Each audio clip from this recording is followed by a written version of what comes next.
வணக்கம் நண்பர்களே. மாணவர் வாழ்க்கையில சந்தேகம் அழுத்தம் ஒருவித நிச்சயமற்ற நிலைங்கிறது சகஜமான ஒண்ணு. சில சமயம் ஒரு சின்ன ஊக்க வார்த்தை போதும் அவங்களோட பலம் திறமை மீண்டும் எழுந்து வரக்கூடிய சக்தி எல்லாத்தையும் ஞாபகப்படுத்த. மாணவர்களை நேர்மறையா இருக்க தூண்டும் 8 முக்கியமான ஊக்க வார்த்தைகளை பத்தி தான் இன்னைக்கு நாம பேச போறோம். வாங்க ஆரம்பிக்கலாம். முதல்ல நாம பார்க்க போறது believe in your self minus, அதாவது உங்களை நீங்களே நம்புங்க. தன்னம்பிக்கைங்கிறது நம்ம மனசுக்குள்ள இருந்து வர்றது. ஒரு மாணவர் தன்னோட திறமைய முழுமையா நம்பும்போது எந்த சவாலையும் தைரியமா எதிர்கொள்வாங்க. தோல்விகள் வந்தாலும் அதை உறுதியோட தாண்டி வருவாங்க. அடுத்து யூ ஆர் கேப்பபிள். நிறைய மாணவர்கள் தங்களோட திறமையை குறைச்சு மதிப்பிடுறாங்க. ஆனா நீங்க எந்த சூழ்நிலையையும் சமாளிக்கக்கூடிய திறன், புத்திசாலித்தனம், சரியான மனப்பான்மை கொண்டவங்கன்னு அவங்களுக்கு நாம சொல்லணும். இந்த வார்த்தை அவங்களுக்கு பெரிய தைரியத்தை கொடுக்கும். மூன்றாவது கீப் மூவிங் ஃபார்வர்ட். முன்னேற்றம்ங்கிறது எப்பவுமே குறைபாடில்லாம 100% சரியாக இருக்கணும்னு அவசியமில்லை. கொஞ்சம் கொஞ்சமா மெதுவா முன்னேறினாலும் பரவாயில்லை, தொடர்ந்து முயற்சி பண்ணுங்கன்னு சொல்றது மாணவர்களை ஒருமுகப்படுத்தி மன உறுதியையும் நீண்டகால தொடர்ச்சியான உழைப்பையும் வளர்க்கும். நான்காவது ஊக்க வார்த்தை மிஸ்டேக்ஸ் ஆர் லெசன்ஸ்.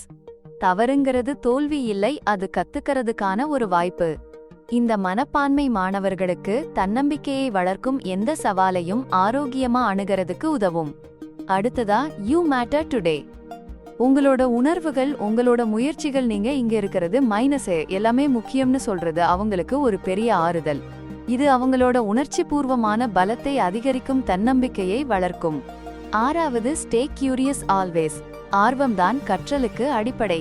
கேள்வி கேளுங்க, புது புது யோசனைகளை ஆராயுங்க, எந்த விஷயத்தையும் திறந்து மனசோட அணுகுங்கன்னு சொல்றது அவங்களோட படைப்பு திறனையும் வாழ்நாள் முழுக்க கத்துக்கிற பழக்கத்தையும் வளர்க்கும். ஏழாவது யோர் எஃபர்ட் கவுண்ட்ஸ். எல்லா சாதனைகளும் வெளியே தெரியணும்னு அவசியமில்லை, ஆனா ஒவ்வொரு முயற்சியும் வளர்ச்சிக்கு வழிவகுக்கும்.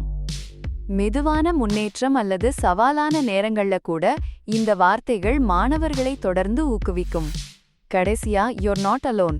நீங்க தனியா இல்லை. ஆசிரியர்கள், பெற்றோர்கள், நண்பர்கள் மைனஸ் உங்களுக்கு உதவ எப்பவுமே தயாராக இருக்காங்கங்கிறது ஒரு பெரிய நம்பிக்கை. இது மன அழுத்தத்தை குறைச்சு உணர்ச்சி பூர்வமான தன்னம்பிக்கையை அதிகரிக்கும்.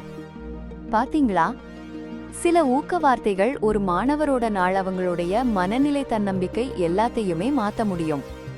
அவங்களோட பலம், அவங்களுடைய மதிப்பு, எந்த சவாலையும் கடந்து வரக்கூடிய அவங்களுடைய திறமை மைனஸ், இதையெல்லாம் நாம தொடர்ந்து அவங்களுக்கு ஞாபகப்படுத்திக்கிட்டே இருப்போம். இந்த வீடியோ உங்களுக்கு பயனுள்ளதா இருந்தாலே பண்ணி உங்க நண்பர்களுக்கு ஷேர் பண்ணுங்க. நன்றி.